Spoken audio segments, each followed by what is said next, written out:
ప్రార్థన చేసుకుందామండి. ప్రేమ కలిగిన మా తండ్రి, పరిశుద్ధుడైన మా దేవ, మహిమగల మీ నామను బట్టి మీ పాదాలు కొందనాలు స్థుతులు స్తోత్రాలు చెల్లిస్తున్నాం.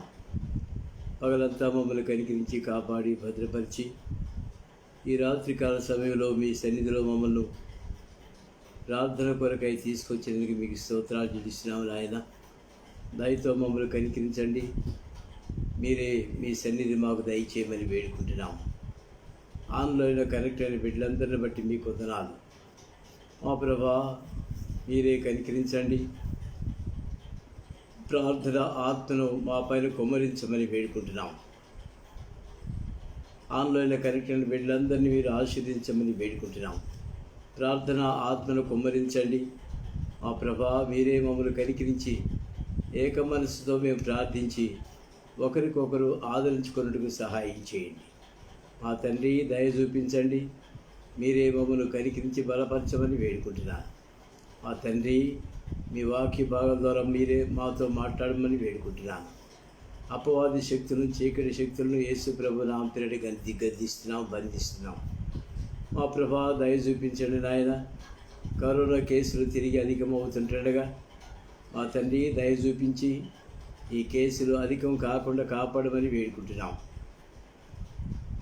మా తండ్రి, దయ చూపించండి నాయన. థర్డ్ వేవ్ అనేది కూడా రాకుండా కాపాడమని వేడుకుంటున్నాము. ఈ విపత్కరమైన పరిస్థితుల్లో మీరే మమ్మల్ని కనికరించి మీ రెక్కల చాటును భద్రపరచమని వేడుకుంటున్నాను. మీ సేవా పరిచర్యలు ముందుకు సాగిపోవటకు మాకు నేర్పించండి. మా ప్రభా, లోకం వైపు చూడక మీ వైపు చూసి మేము ముందుకు సాగిపోవటకు సహాయించి మా బలహీనతల్లో మా వైపు మేము చూసుకొనకుండా మా బలహీనతల్లో మీ వైపు చూచుటకు మాకు నేర్పించమని వేడుకుంటున్నాను. మీ మాటలు మాకు దయచేయండి. మీరే మమ్మల్ని బలపరచమని వేడుకుంటున్నాను. మహిమ, ఘనత, ప్రభావం మీకు ఆరోపించుకుంటూ స్తుతులు స్తోత్రాలు మీకే చెల్లిస్తూ యేసుక్రీస్తు ప్రభువారి శ్రేష్టమైన పుణ్యనామములో స్తుతించి ప్రార్థించి వేడుకుంటున్నాము తండ్రి. ఆమేన్.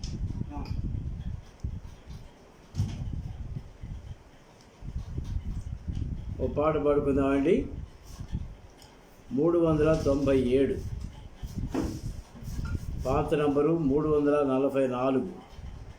జీవితం ఎవరికి, నీ జీవితం ఎవరికి. 397 344. జీవితం ఎవరికి, నీ జీవితం ఎవరికి. ఈ లోకములో జీవించు జీవితమంతా జీవితం ఎవరికి, నీ జీవితం ఎవరికి.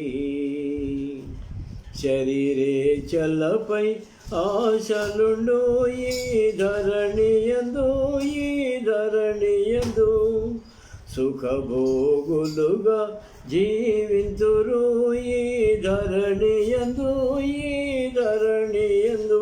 వారి ఊహలు దినమెల్ల చెడియున్నవి, వారి ఊహలు దినమెల్ల చెడియున్నవి. వారి పాప జీవితమంత శాపమేగా, వారి పాప జీవితమంత శాపమేగా. జీవితం ఎవరికి, నీ జీవితం ఎవరికి. ఈ లోకములో జీవించు జీవితమంతా జీవితం ఎవరికి.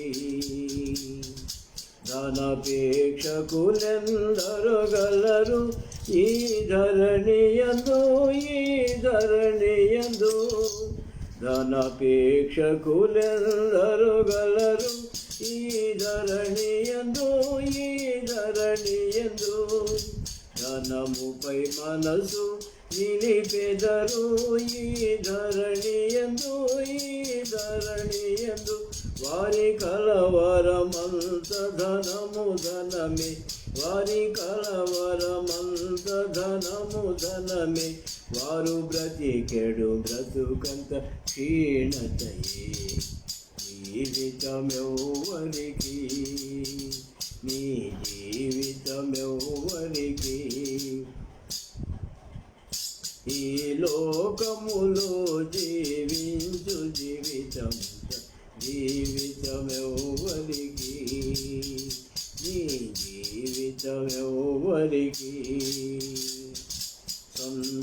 బోధలకై బ్రతికెదరు ఈ ధరణియందు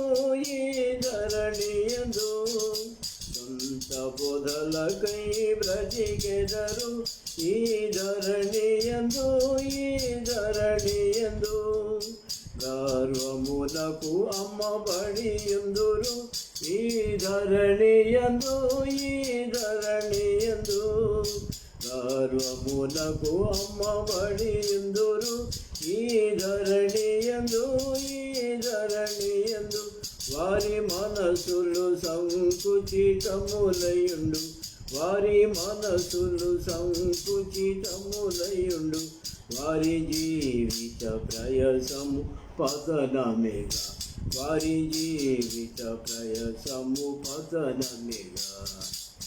జీవితమెవ్వరికి నీ జీవితమెవ్వరికి ఈ లోకములో జీవించు జీవితమంత జీవితమెవ్వరికి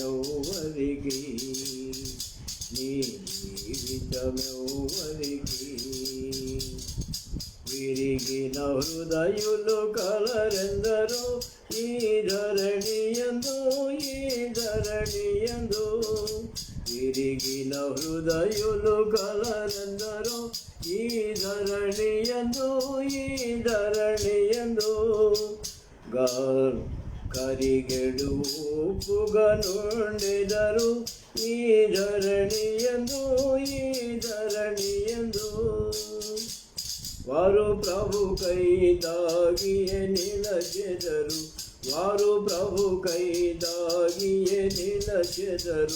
దైవవాకుగా దినమెల్ల సేవింతురు జీవితమెవ్వరికి నీ జీవితమెవ్వరికి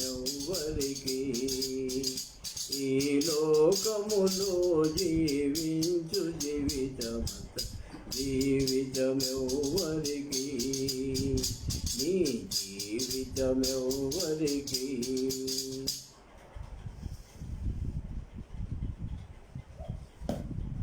దేవుని వాక్యం చూసుకున్నామండి.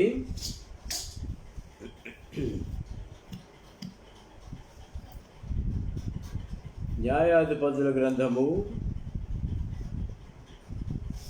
16వ అధ్యాయము. న్యాయాధిపతుల గ్రంథము 16వ అధ్యాయం.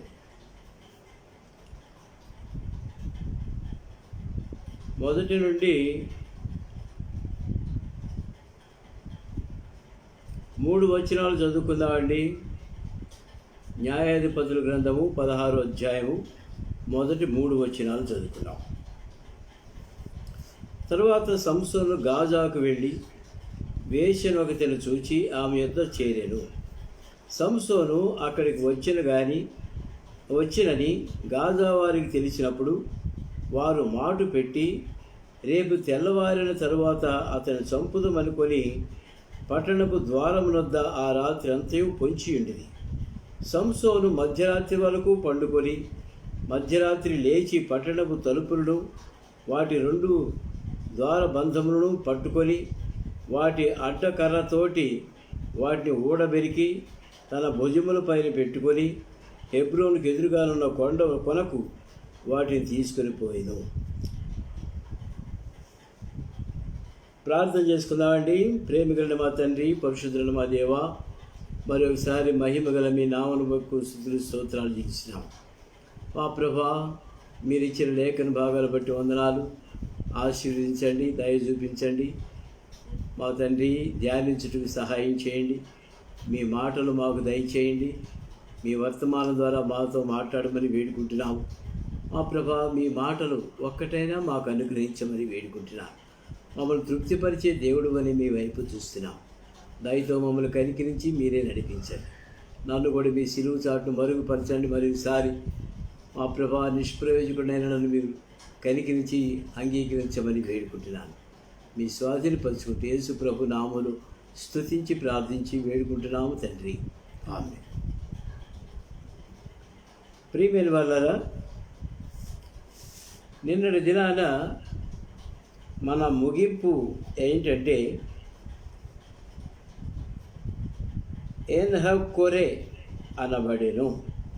అది లేహీలో ఉన్నది. ఎన్హక్కొరే అంటే పిలిచిన వాని యూట, పిలిచిన వాని యూట అనగా ఎవరు పిలిచింది? పిలిచింది ఎవరండి? సంసోను. దేవుని ప్రార్థించి పిలిచాడు. సున్నతి లేని ఫిలిష్తీయుల చేతిలో నేను చచ్చుట న్యాయమా అని దేవుని అడిగి, నేను దాహంతో ఉన్నాను, దాహం తీర్చమని అడిగినప్పుడు దేవుడు ఏం చేశాడండి? దేవుడు లేహీలో ఉన్న ఒక గోతిని చీల్చింది. లేహి అంటే ఏంటి? దవడ కొండ. లేహి అంటే దవడ కొండ అని కూడా అర్థం. కనుక ఆ దవడ కొండలో ఏం చేశాడు? ఒక గోతిని చీల్చింది. ఆ లేహీలో ఉన్న ఒక గోతిని చీల్చాడు. దాని నుండి నీళ్లు వచ్చినాయి. బయలుదేరి అతను తాగిన తర్వాత ప్రాణం తెప్పరిల్లి బ్రతికాడు. కాబట్టి దాని పేరు నేటి వరకు ఎన్హక్కొరే అనబడెను. అది లేహీలో ఉన్నది. అతడు ఫిలిష్తీయుల దినములలో 20 ఏండ్లు ఇశ్రాయేలుకు న్యాయాధిపతి అయి ఉండెను. ఫిలిష్తీయులలో అతడు ఫిలిష్తీయుల దినములలో 20 ఏండ్లు ఇశ్రాయేలుకు న్యాయాధిపతి అయి ఉండెను. అనగా ఫిలిష్తీయులు ఇశ్రాయేలును పరిపాలిస్తున్నారు. అయితే ఇశ్రాయేలుకు న్యాయాధిపతిగా సంసోను ఉన్నాడు. 20 సంవత్సరములు వాళ్ళను ఏలినట్టుగా వ్రాయబడింది. అవును, ఇది చివరిలో సంసోను మరణించే టైంలో రాయాల్సిన మాట. అతడు 20 సంవత్సరాలు ఇశ్రాయేలు న్యాయాధిపతిగా ఉండి తర్వాత మృత్యునందును పేతురునందు చేర్చబడి రావాలి. ఇక్కడ సంసోను బ్రతికే ఉన్నాడు. బ్రతికే ఉన్నప్పటికీ అక్కడికే అతని అధ్యాయం ముగించినట్టు రాయబడింది. ఏమండి గమనిస్తున్నారా? సంసోను అధ్యాయం దేవుడు ముగించాడు. అయితే ఏ విధంగా ముగించాడు అనేది సపరేట్గా పరిశుద్ధాత్మ దేవుడు దాన్ని సపరేట్గా రాసుకొచ్చాడు. ప్రియమైనవారా, ఒక వ్యక్తి బ్రతికున్నప్పుడే అతని దినములు ముగించటం అనేది మరి కొంచెం ఆలోచించవలసిన విషయమే. వ్యక్తి బ్రతికుండగానే దేవుడు మన జీవిత దినాలు అక్కడికి ముగించేశాడు. దానియేలు గ్రంథంలో కూడా మనం చూడగలం. మినే టేకెల్ ఫార్ సిన్. దేవుడు నీ జీవితంలో నీ దినములను లెక్క చూసి దాన్ని ముగించను. తర్వాత అతని జీవితం ఇంకా ఉంది. కనుక ప్రియమైనవారా, జీవితం ఉండగానే జీవితం యొక్క లెక్క దినాలు ముగించటం అనేది చాలా దారుణంగా ఉంది కదండి. ఉదాహరణకు ఒక వ్యక్తి ఇప్పుడంటే అది మామూలు, కరోనా వచ్చిన తర్వాత ఇంకా ఒక వారం బతుకుతావేమో అని చెప్తారనుకోండి, అది మామూలు అయిపోయింది.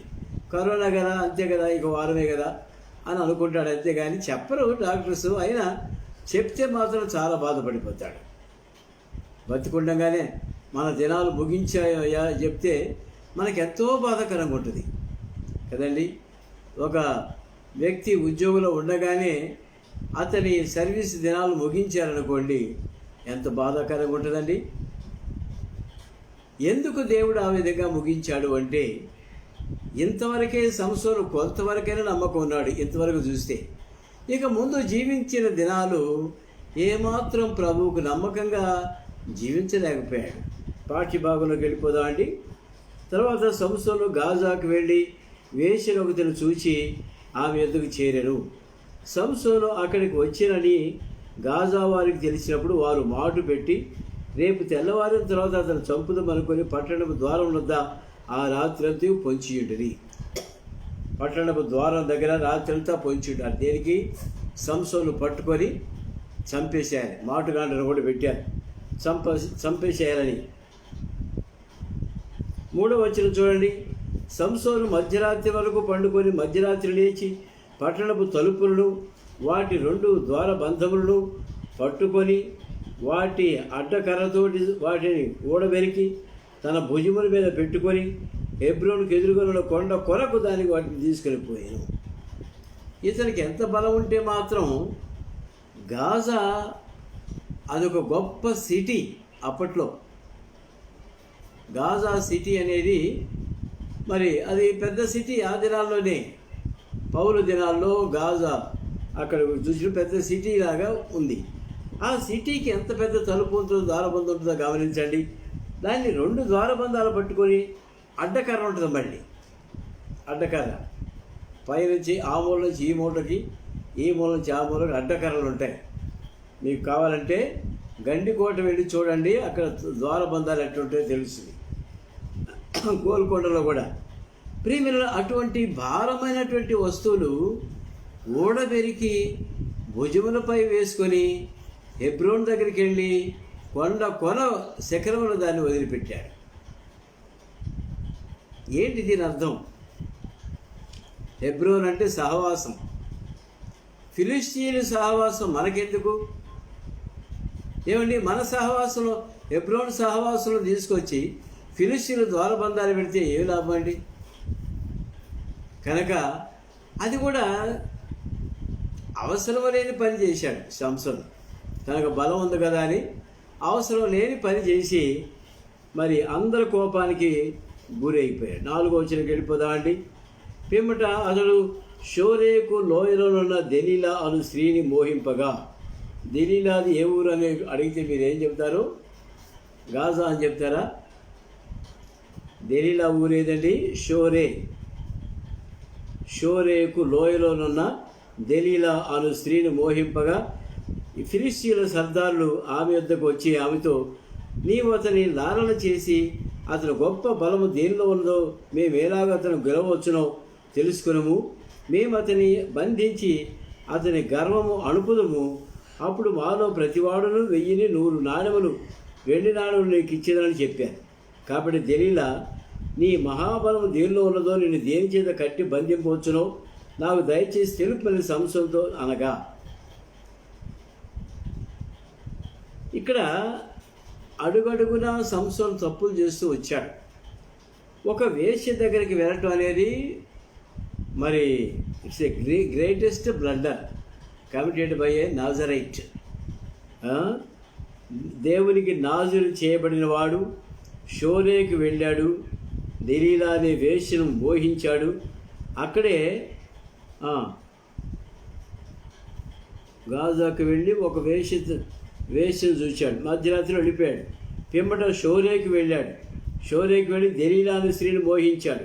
ఫిలిష్తీయుల సర్దార్లు ఆమె వద్దకు వచ్చి అతన్ని లాలన చెయ్యి, నీకు మేము ఒక్కొక్కడము 11,000 వెండి నాణ్యాలు ఇస్తామని చెప్పారు. ఎంత ఇస్తానన్నారండి?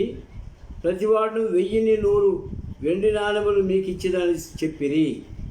అంటే 1100 వెండి నాణ్యాలు ఇస్తానన్నారు.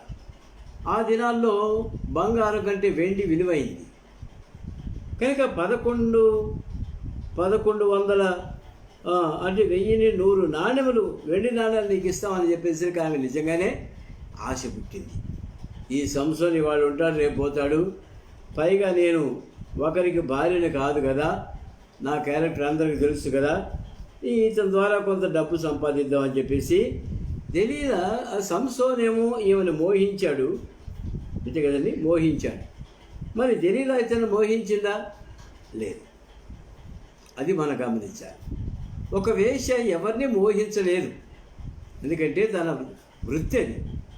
కాబట్టి అక్కడికి వెళ్ళి కాబట్టి దెలీలా, నీ మహాబలం దేనిలో ఉన్నదో నేను దేని చేత కట్టి బంధింపవచ్చునో నాకు దయచేసి తెలుపని సంసోను అనగా, ఎవరిని అడుగుతారండి? నీ మహాబలం దేనిలో ఉందో చెప్పు నాకంటే చెప్తారా? సంసోను చెప్తున్నాడు ఏమని? 7 నిరవంజి చువ్వలతో నన్ను బంధించాడు, నేను బలహీనైపోతాను అన్నాడు. సరే, 7 నిరవంజి చువ్వలు తీసుకొచ్చి బంధించింది. మరి బంధించిన తర్వాత ఏం చెప్పింది? ఫిలిష్తీయుల సర్దార్లు నీ మీద పడుతున్నారన్నప్పుడు విరజిమ్ముకొని నిరవంజి చువ్వలను విరిచి అవతల బారేసేశాడు కదండి. ఇటువంటి బలాఢ్యుడికి నా బలం యొక్క రహస్యం ఈమెకెందుకో అని అనుకున్నాడా? మోహించాడు, మరీ అంత గుడ్డిగా మోహించాలనా? తన నాజరత్వం ఏమైపోయింది? దేవుని యొక్క సన్నిధి ఏమైపోయింది? తల్లిదండ్రుల యొక్క మరి భయం ఏమైపోయింది? దేవుని యొక్క భయం ఏమైపోయింది? దేవుని దూత వచ్చి మాట్లాడిన మాటలు ఏమైపోయినాయి? అన్నీ మర్చిపోయాడు.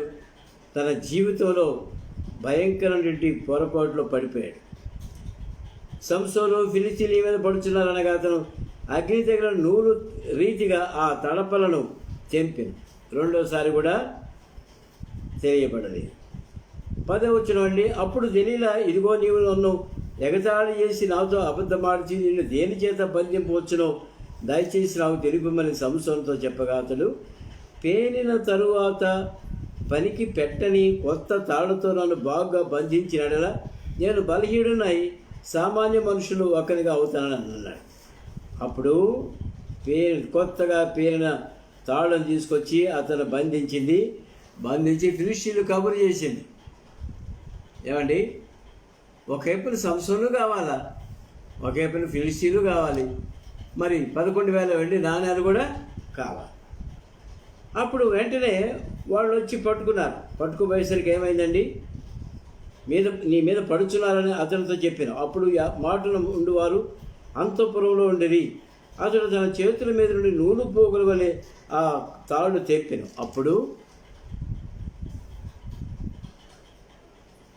అప్పుడు దెలీలా, ఇది వరకు నీవు నన్ను ఎగతాళి చేసి నాతో అబద్ధం ఆడితివి, నిన్ను దేని వలన బంధింపవచ్చునో నాకు తెలుపమని సంసోనుతో చెప్పగా అతడు, నీవు నా తల జడలు 7 అల్లిన ఎడల సరి అని చెప్పాడు. చివరికి వచ్చేస్తున్నాడు, లాస్ట్ స్టేజ్కి వచ్చేస్తున్నాడు. నా తల వెంట్రుకలు 7 జడలుగా అల్లితే సరి అన్నాడు.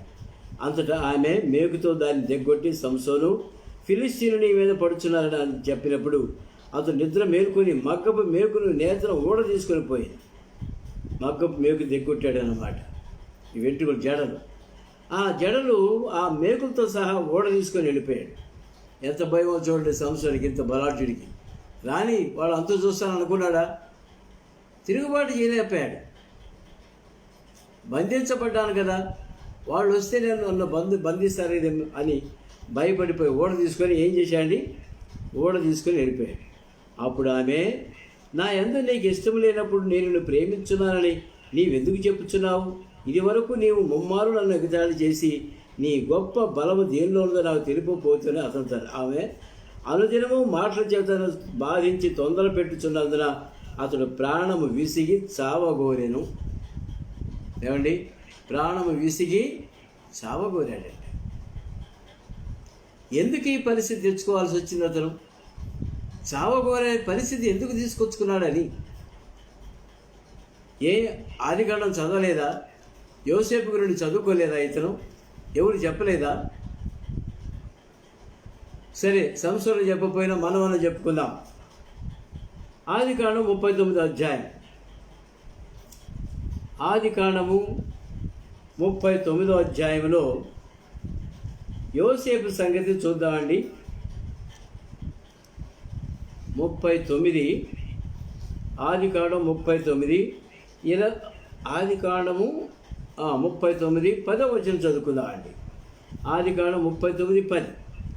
దినదినము ఆమె యోసేపుతో మాట్లాడుచుండేనే కానీ అతడు ఆమెతో శయనించుటకైనను ఆమెతో ఉండుటకైనను ఆమె మాట విన్నవాడు కాదు. చూశారండి, యోసేపు మరి ఎంత కఠినంగా ఉన్నాడో, ఎంత జాగ్రత్తగా ఉన్నాడో, ఎంత భయభక్తులతో ఉన్నాడో, దేవుని మీద భయభక్తులు కలిగి ఉన్నాడో ఇక్కడ మనం గమనించాలి. యోసేపు ఏ విధంగా ఉన్నాడు? సంసోను ఆ విధంగా ఉండొచ్చు కదా. యోసేపు నాజీరు చేయబడినవాడు కాదు, అయినప్పటికీ దేవుని భయం ఉంది.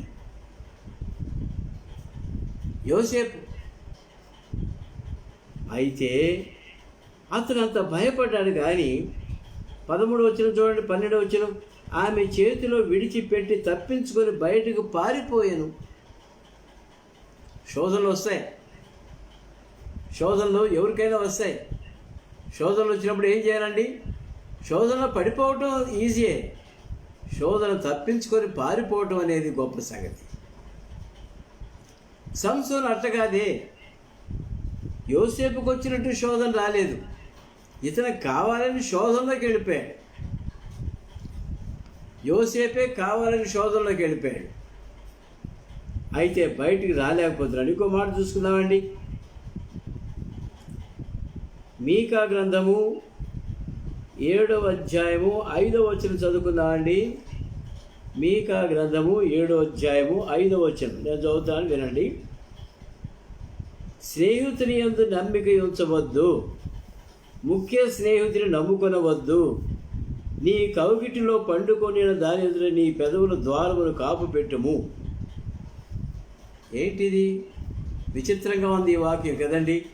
స్నేహితుని యందు నమ్మిక ఉంచవద్దు, ముఖ్య స్నేహితుని నమ్ముకొనవద్దు. నీ కౌగిటిలో పండుకొని దాని ఎదుట నీ పెదవుల ద్వారమునకు కాపు పెట్టుము. మీకా 7:5. ప్రియమైన స్నేహితుని నమ్మొద్దంటున్నాడు. ఇక్కడ పరిస్థితులు వేరనుకోండి. మనం స్నేహితులు నమ్మొచ్చు, అయితే వాళ్ళు మనతో పాటు బిలీవర్స్ కనుకైతే వాళ్ళు స్నేహితులుగా సహోదరులుగా నమ్మవచ్చు వాళ్ళు. అయితే ఇంకో చోట ఉంది, సహోదరులు నమ్మవద్దు అని రాశాడు ఇర్మియా. ప్రియమైన వల్ల స్నేహం చేయొచ్చు కానీ పూర్తిగా వాళ్ళకు లోబడిపోకూడదు. మరి యోసేపు కూడా ఆమె దగ్గర ఉన్నాడే కానీ ఆమెకు లోబడిపోలేదు. కనుకనే స్నేహితులు ఉండాల్సిందే, ముఖ్యమైన స్నేహితులు కూడా ఉంటారు. దేవుని స్తోత్రం. నాకు ఈ లోకంలో ఉన్న స్నేహితుడు ఒక్కడే ఒకడు, ఇంకా వేరే వాళ్ళు ఉన్నారంటే నేను వెతికి చెప్పాల్సిందే. ప్రియమైన వల్ల మరి ఆ స్నేహితుడు కూడా నమ్మొద్దని రాశారు ఇక్కడ. నేను ఆ స్నేహితుడు నమ్మాలన్నా వద్దా? నమ్మాను, నమ్మకపోవటం కూడా నమ్మాను, నమ్మలేదు. ప్రియమైన వాక్యంలో ఏది కూడా వృధా కాదు, ఎప్పుడు తప్పిపోదు. ఏమండి? ముఖ్య స్నేహితుడు నమ్ముకో. నీ కౌగిట్లో పండుకొని దాని ఎదుట నీ పెదవుల ద్వారమును కాపు పెట్టుము. ఏమన్నా కాపు పెట్టాడా? సంసోనుని బలం ఎక్కడైనా అడుగుతాడో చెప్తూనే ఉండినే. తాడుతో కట్టు, నిరమంది చువ్వలతో కట్టు, జడలు గొరిగాయి, ఇట్లా చెబుతాడండి ఎవరైనా? ప్రియమెల్లరా, ఆ విధంగా చావగోరాడంటే ఇతను, అది నాకు చాలా బాధాకరంగా ఉంది. చావగోరాడంట. అప్పుడు అతడు తన అభిప్రాయం అంతా ఆమెకు తెలియజేసి, నేను నా తల్లి గర్భం నుండి పుట్టింది మొదలుకొని దేవునికి నాజురు చేయబడిన వాడినై ఉన్నాను. ఇప్పుడు జ్ఞాపకం వచ్చింది ఆ మాట. నా తల మీదకి మంగళగత్తి రాలేదు. నాకు క్షౌరము చేసిన నా బలము నాలో నుండి తొలగిపోయి ఇతర మనుషుల వలె అగుదును అని ఆమెతో అన్నాడు. చూశారండి? తన పెదవులకు కాపు పెట్టుకోమన్నాడు కానీ పెదవులు తెరిచి మాట్లాడాడు. ఎంత దౌర్భాగ్య పరిస్థితి సంస్థలకు వచ్చిందో చూడండి. పెదవులకు కాపు పెట్టుకోమని ప్రవక్తలు చెబుతుంటే పెదవులు విప్పి మాట్లాడి తన చావు తనే కోరుకున్నాడు. విసిగిపోయి చంపేసేయండి, ఇంకెందుకు నన్ను అని చెప్పేసి అంత దిగజారిపోవాలన్నా, అందులో ఒక వేశ్య దగ్గర, నీ భార్య దగ్గర దిగజారిపోతే అది వేరే సంగతి. దేవుడు క్షమిస్తాడు, ఆమెను నిన్ను ఇద్దరిని క్షమిస్తాడు, మళ్ళీ సమాధానం ఇస్తాడు. ఒక వేశ్య దగ్గర నువ్వు నీ పెదవులు కాపు పెట్టుకోలేకపోతే సంసోను మనం మరి నిందిస్తున్నాం అనుకోబాకండి, వాక్యం ధ్యానిస్తున్నాం అంతే. చెప్పిన తర్వాత ఏం చేశాడండి? 18వ అతడు తన అభిప్రాయం తనకు తెలిపినని తెలుసుకొని ఆమె వర్తమానం పంపి ఫిలిష్తీయుల సర్దారుని పిలిపించి ఈసారికి రండి అని అన్నది.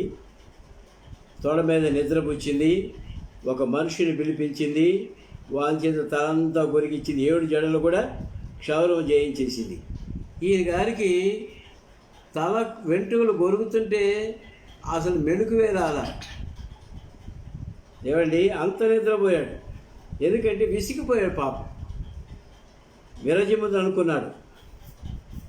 అతడు 20వ వచనం, ఆమె సంసోను ఫిలిష్తీయుల మీద పడుచున్నారనగా అతడు నిద్ర మేలుకొని ఎట్లు నేను బయలుదేరి విరజిమ్ము కొందును అనుకోలేను. అయితే యెహోవా తనను ఎడబాసినని అతనికి తెలియదు. ఒక్కసారి విడజిమ్ముకుంటూ అనుకున్నాను, అయితే దేవుడు అతను ఎడబాసినని తెలియలే. ప్రియమైన మొదటి సమయాలు 16వ అధ్యాయం 14వ వచనం మనం చూసినట్లయితే, మొదటి సమయాలు 16-14 చూస్తే సౌలు పొరపాటు చేశాడు. దేవుని ఆత్మ సౌలును విడిచిపెట్టిన సంగతి సౌలుకు తెలియలేదు. దురాత్మ వచ్చి వాలింది. ప్రియమైన వాళ్ళ ఒక వ్యక్తి దేవుని యొక్క ఆత్మ పోగొట్టుకుంటున్నాడు అంటే ఎంత బాధపడవలసి ఉంటుందో నీవు నేనైతే అంత బాధపడతాం కదండి. సౌలుకు తను చేసిన తప్పు నిమిత్తము మరి దేవుని యొక్క ఆత్మ తను ఎడబాసిపోయింది, వెడను వెళ్ళిపోయింది, దావీదు మీదకి వెళ్ళిపోయింది. అది సౌలుకు తెలుసుకోలేకపోయాడు. ఇంకోటి కూడా నిర్గమకాండం 34:29 కూడా అటువంటి సందర్భం ఉంది. ఇంటికి వెళ్ళి చదవండి. అప్పుడు ఫిలిష్తీయులు అతను పట్టుకొని అతని కన్నులు ఊడదీసి గాజాకు అతన్ని తీసుకొని వచ్చి ఇత్తడి సంఖ్యల చేత అతను బంధించి అతను బందీ గృహంలో తిరుగులు విసిరివాడాయను. అయితే అతను క్షౌరం చేయబడిన తర్వాత అతని తల వెంట్రుకలు తిరిగి మొలచుటకు మొదలుపెట్టింది. ఎంత భయంకరమైన పరిస్థితికి వెళ్ళిపోయాడో చూడండి. సిద్కియా కన్నులు కూడా ఊడదీశారు, మీకు తెలుసు కదా. ఇక్కడ సంసోన్ను పట్టుకొని కన్నులు ఊడదీస్తుంటే ఎంత బాధపడ్డాడో. చచ్చిపోయేదానికి విసిగిపోయాడు కదా ప్రాణం. ఇప్పుడు కళ్ళు ఊడదీశారు. చంపినా బాగుండేది, కళ్ళు ఊడదీశారు. తర్వాత ఏం చేశారండి, కళ్ళు లేకపోయినా కూడా అక్కడ రాజు దర్బార్లో తిరగలి విసిరివాడిగా పెట్టారు. ప్రియమైన సమయం అయిపోయింది, ఇక్కడికి ఆపు చేద్దాము. తక్కింది రేపు ధ్యానిస్తాం.